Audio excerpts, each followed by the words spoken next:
Oo, tanongin mo kay Mayan kung magkano sa lupa. Eto. Pag may sa pagkakain ko sila sa May, bahay. magbahay kami tayo mag-iuna. Sabi mo, I will force my mom to go with us. Sabi niya, sabi niya, I will not stay tayo. Pastor Elmer, huwag sumama. Bahay kami. Hindi ka sumama. Hindi nga nanay. Oo, sabi sa akin, magpapahinga na lang daw.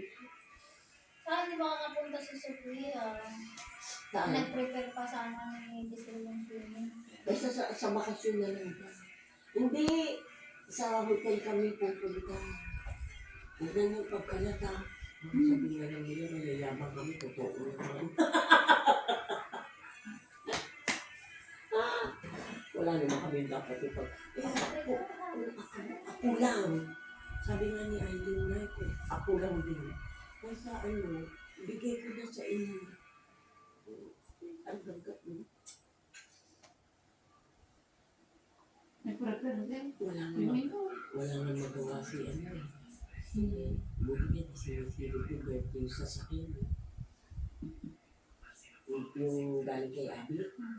Pera kasi ni Abby niya. Sabi ko, Abby, baka nasirip ko niya na alam niya kung saan yung galing yung birthday. Huwag kayong huwag kayong mag-isip. Kasi ayaw kasi na ano eh, mas susumbat-sumbat sa amin na mukha kami pera.